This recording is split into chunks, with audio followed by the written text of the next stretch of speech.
Hey everybody, this is Jeremy Van Slytman from Our Mind on Music, and I am listening to one of my favorite music trivia shows. It's Trippin' Up with Tripp Rogers and Phil Yale. Neil Diamond had 38 top 40 singles. Can you name Neil's 10 highest charting Billboard Hot 100 songs? Well, that's the challenge I'm going to give to Tripp Rogers, and you can accept the challenge as well.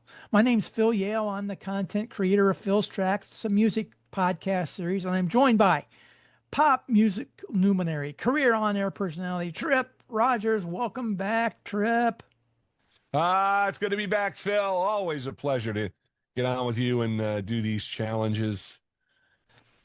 Try my best. Well, Tripping Up is a music trivia challenge. I try to trip up Tripp, and I do And he invite you, does. and I do sometimes, very rarely though. I invite you to play along, compare how you do against Tripp. That means no Googling, no chat GPT, just pulling the answers off the top of your head like Tripp does.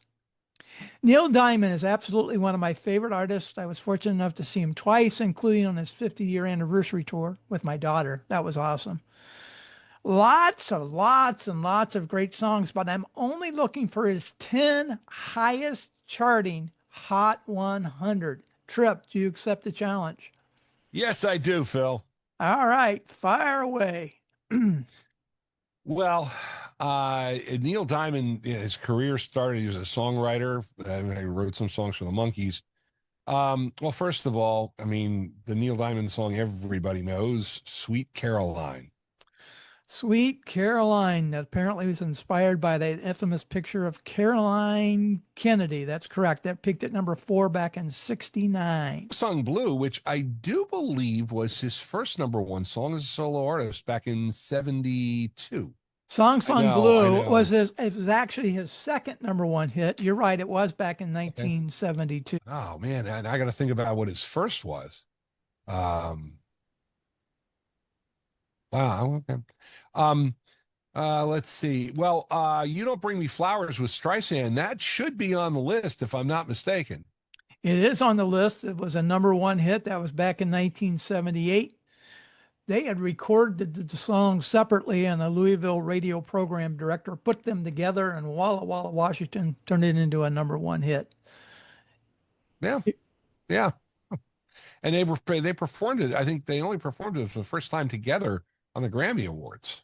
Yeah, and They had done that. yeah, but I watched that, and I recall seeing Neil Diamond's expression when he did not win that Grammy. He was surprised. That's the music business. Okay.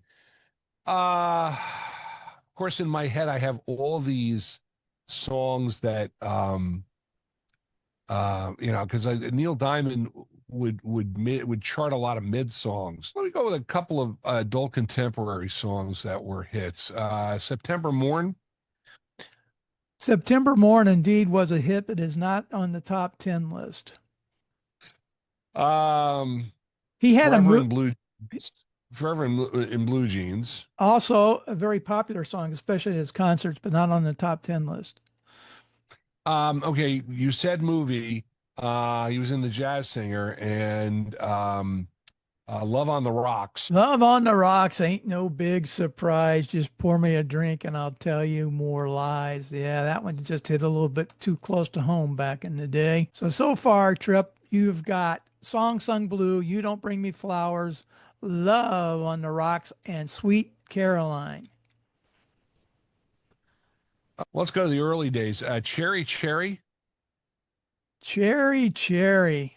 You got the way to move me, Cherry Baby. That was his first major hit that peaked at number 6 back in 1966. Tripp, you've got 5 out of the 10. You are listening to Trippin' Up with Tripp Rogers and Phil Yale. You can listen to Tripp in the afternoons at 105.3 FM in Savannah, Georgia. Also has his online radio station, WTRSradio.com. Neil was active in the 60s all the way to the 90s. Heartlight from E.T., or a song inspired by E.T., I should say. It came in at number 12. You're right. That peaked at number 9 back in 1982. Okay. He had a Oh, hit boy. in the late. He had a hit in the late '60s that had a real gospel beat to it. Oh, What's my girlfriend's name? oh. Holly Holy. That's right.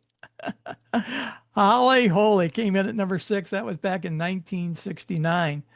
Yeah. A year later, in 1970, he had his first number one hit. He Yeah. came up with the title of the song. It was inspired by something that was consumed as a beverage by North American tribes in Canada.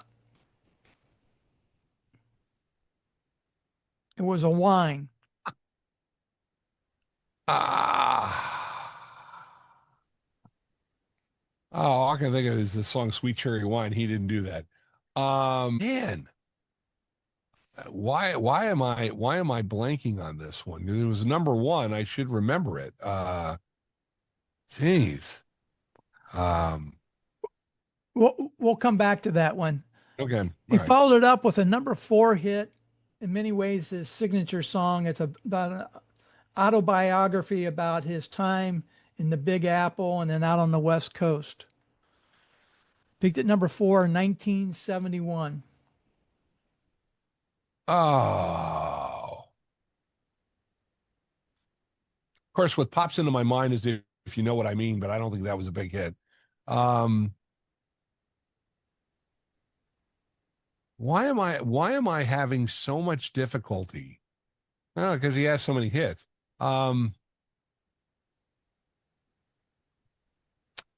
I can think of, I am, I said. Bada Bing came in at number 4 back in 71. By the way, if you Uh, know what I mean, which is, I don't know, it's one of those songs that whenever I hear it, I've got to tune it all, or turn it all the way up. That did peak at was in the top 15. I know that. But yeah, it was number 14 on the list. It peaked at number 11 back in 1976. All right, Tripp. We've got Song Sung Blue, You Don't Bring Me Flowers, Love on the Rocks, I Am, I Said, Sweet Caroline, Cherry, Cherry, Holly Holy. Desiree? Desiree's in the top 15, but not on this list. Okay. All right. There was a song that in the title has the name of a poet. Not me on that. Poet. Oh, man. Jonathan Livingston Seagull, but I know that way it was B, and that wasn't a big hit. I know that for a fact. You got me. You got me on this one. We're gonna move on. Back to the movie. There was a movie that he wrote and starred in. America. Surprisingly, he's not in the top 10. Of course, that's a song that almost everybody associates with Neil Diamond, especially around Independence hello Day. again. Hello again. Correct. That peaked at number 6 back in 1981. Okay, you're down to 2. We're going to go back to the number 1 hit. It was his first number 1 hit in 1970. Drum roll. Cracklin Rosie, Get on Board. Cracklin Rosie. It was his first number 1 hit. That was back in 1970. Yeah, I don't know why I didn't think that one. And here we go. The only one left. This one has the name of a poet. This was, I remember the album cover vividly.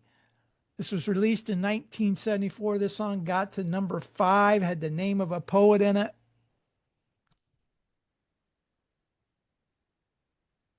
You got me. I'm just totally blank. Drum roll.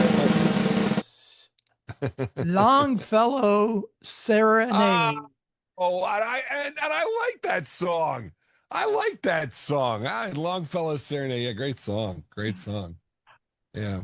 The top 10, Cracklin Rosie, Song Sung Blue, You Don't Bring Me Flowers, Love on the Rocks, I Am, I Said, Sweet Caroline, Longfellow Serenade, Cherry, Cherry, Holly Holy, Hello Again, just outside the top 10, America, Heartlight, Girl, You'll Be a Woman Soon. That's one of the first songs I remember listening to by Neil Diamond. If you know what I mean, we already talked about that. Yesterday Songs and Desiree, September Morn, Forever Blue Jeans. He Ain't Heavy, He's My Brother.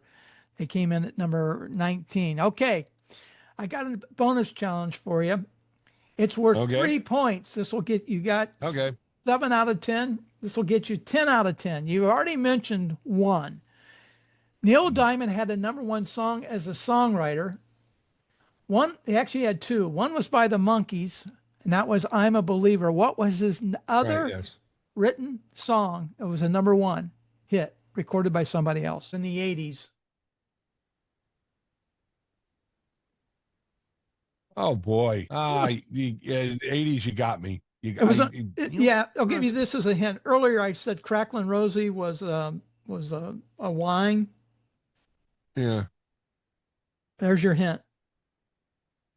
Wine. Oh, wow. You got me. You got me on that one. Drum roll. Here we go. The name of the group is UB40. The name of the song is Red Wine. Oh, that's right. Yeah, that's right. Yeah, Red Wine. I'm going to give you credit for it. So you effectively. Hey, funny thing about Neil Diamond, real quick, little history. Diamond recorded for a record label, and then and recorded for Uni Records is what it was, and then he was signed by Columbia, and that's where he was for many years. But when he would release greatest hits albums, he would use live versions of some of his early hits because he didn't have rights to them. You know, there was like 3 songs or 4 songs. I remember getting the greatest hits album and I'm like, live versions? I don't want live versions. I want to hear the studio version. Now, years later, he was finally able to get his his rights back for the songs and use studio versions. And I think on his 50th anniversary album, he had nothing but studio versions of songs. I mean, Neil Diamond did so many great songs over the years, and he was such a great showman. And unfortunately, Neil's had to retire from performing because of some health issues. But every so often, he'll come out and he'll do something. And in fact, I think, if I'm not mistaken, he was in Boston to sing "Sweet Caroline" at one of the Red Sox games, and I'm trying to remember, it was either a home opener or it was something meaningful when he was there. I think it was after COVID. Was either after COVID or after 9/11 or something like that. I think it was after. Oh yeah, after COVID, yeah. But wasn't it the Boston the bombing in Boston? That's it. The Boston the marathon bomber. The marathon bomber. Yeah. There we go. Yeah. Well, you mentioned his live recordings. He had that great live double album called August Night, and I did a episode on that. That's in Phil's Tracks. That was episode number 36 of Phil's Tracks. You've been listening to Trippin' Up with Tripp Rogers and Phil Yale. You can catch Tripp on WRHQ.com.